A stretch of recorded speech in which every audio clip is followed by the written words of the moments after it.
ಶಿರಾನಗರದ doctor B R Ambedkar ಭವನದ ಮುಂಭಾಗ ರಾಶಿ ಸೀಡ್ಸ್ ಕಂಪನಿ ವತಿಯಿಂದ ತುಮಕೂರು ಜಿಲ್ಲೆಗೆ ನೀಡಲಾದ ಉಚಿತ ಮೊಬೈಲ್ ವೈದ್ಯಕೀಯ ಸೇವೆ ವಾಹನಕ್ಕೆ ಜೆಡಿಎಸ್ ಮುಖಂಡ ಆರ್ ಉಗ್ರೇಶ್ ಹಸಿರು ನಿಶಾನೆ ತೋರಿಸಿ ಚಾಲನೆ ನೀಡಿದರು. ನಂತರ ಮಾತನಾಡಿದ ಅವರು, ಗ್ರಾಮೀಣ ಭಾಗದ ಜನರು ಹಲವು ಆರೋಗ್ಯ ಸಮಸ್ಯೆಗಳನ್ನ ಎದುರಿಸುತ್ತಿದ್ದರೂ ಸಹ ಚಿಕಿತ್ಸೆ ಪಡೆಯಲು ನಗರದ ಆಸ್ಪತ್ರೆಗೆ ಹೋಗುವುದಿಲ್ಲ. ಈಗ ಮೊಬೈಲ್ ಆಂಬ್ಯುಲೆನ್ಸ್ ವೈದ್ಯಕೀಯ ತಪಾಸಣಾ ವಾಹನ ಪ್ರತಿಯೊಂದು ಗ್ರಾಮಕ್ಕೂ ಮನೆ ಬಾಗಿಲಿಗೆ ತಲುಪುವುದರಿಂದ ಎಲ್ಲರಿಗೂ ಆರೋಗ್ಯ ತಪಾಸಣೆ ಸಾಧ್ಯವಾಗುತ್ತದೆ. ಗ್ರಾಮೀಣ ಭಾಗದ ವೃದ್ಧರು, ಮಹಿಳೆಯರು, ಗರ್ಭಿಣಿ ಬಾಣಂತಿಯರು ಹಾಗೂ ಮಕ್ಕಳಿಗೆ ಉಚಿತ ಚಿಕಿತ್ಸೆ ಸಿಗುತ್ತದೆ. ಅದನ್ನ ಪಡೆದುಕೊಳ್ಳಿ ಎಂದು ಕರೆ ನೀಡಿದರು. ಇನ್ನು ಈ ಸಂದರ್ಭದಲ್ಲಿ ಶಿರಾ ಗ್ರಾಮಾಂತರ ವೃತ್ತ ನಿರೀಕ್ಷಕ ಡಿ ಶ್ರೀನಿವಾಸ್, ಎಪಿಎಂಸಿ ಕಾರ್ಯದರ್ಶಿ ಅನುರಾಧ, ಕೃಷಿ ಇಲಾಖೆ ಸಹಾಯಕ ನಿರ್ದೇಶಕ ನಾಗರಾಜ್, ರಾಶಿ seeds Bhaskar, health camp doctors ಮತ್ತು ಸಿಬ್ಬಂದಿ ಉಪಸ್ಥಿತರಿದ್ದರು.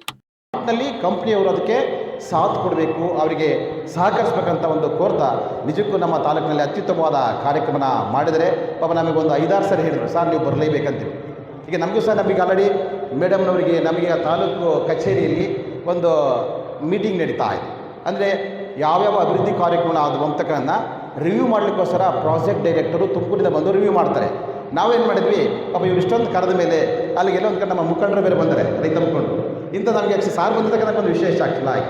ಈ ನಿಟ್ಟಿನಲ್ಲಿ ನನಗೆ ಮಾತಾಡಲಿಕ್ಕೆ ಈ ಒಂದು ಅಧ್ಯಕ್ಷ ಸ್ಥಾನ ಕೊಟ್ಟು ಈ ಒಂದು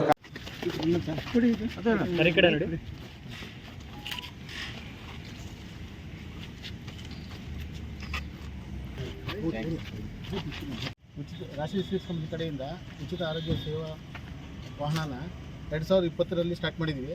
ಮತ್ತು 2021ರಲ್ಲಿ ಸಮುದಾಯ ಭವನ 30 ಲಕ್ಷ ಕೊಟ್ಟು ಸಮುದಾಯ ಭವನ ಯರಗುಟೇಶ್ವರ ನಗರದಲ್ಲಿ ಕಟ್ಟಿಸಿದ್ದಾರೆ ನಮ್ಮ ಕಂಪ್ನಿಯವರು. ಮತ್ತು 2021ರಲ್ಲಿ 1000 ಸ್ಪೇರ್ ಉಚಿತ ಔಷಧ ಸಿಂಪಡಣೆ ರೈತರಿಗೆ ಅನುಕೂಲ ಆಗಲಿ ಅಂತ 1000 ಕೊಟ್ಟಿದ್ವಿ. ಮತ್ತು 2003ರಲ್ಲಿ 20 ಸ್ಪೇರ್ ಕೊಟ್ಟಿದ್ವಿ, 2000 ಸ್ಪೇರ್ ಕೊಟ್ಟಿದ್ವಿ. ಮತ್ತು 2004ರಲ್ಲಿ 600 ಉಚಿತ ಸೈಕಲ್ ಕೊಟ್ಟಿದ್ವಿ. ಹೆಣ್ಮಕ್ಳಿಗೆ ಗಂಡು ಮಕ್ಕಳಿಗೆ ಇಬ್ಬರಿಗೆ ಸೇರಿ ವಿಲೇಜಲ್ಲಿ ದೂರ ಇರ್ತಾರಲ್ಲ ಅವ್ರಿಗೆ ಬರೋಕ್ಕೆ ಟೈಮ್ ಕರೆಕ್ಟಾಗಿ ಸ್ಕೂಲ್ ಬರಲಿ ಅಂತ ಹೇಳ್ಬಿಟ್ಟು 600 ಸೈಕಲ್ ಕೊಟ್ಟಿದ್ವಿ. ಮತ್ತು ಇವಾಗ 2026ರಲ್ಲಿ ಮತ್ತೆ ಸ್ಟಾರ್ಟ್ ಮಾಡಿ ಉಚಿತ ಆರೋಗ್ಯ ವಾಹನ ಮತ್ತೆ ಸ್ಟಾರ್ಟ್ ಮಾಡಿದ್ವಿ. ಇದನ್ನೇ ಕಂಟಿನ್ಯೂ ಮಾಡ್ಕೊಂಡು ಹೋಗ್ತೀವಿ. ಇದನ್ನು ಎಲ್ಲರೂ ಸದುಪಯೋಗ ಪಡಿಸ್ಕೋಬೇಕಂತ ನನ್ನ ಹೃದಯಪೂರ್ವಕ ಮನವಿ.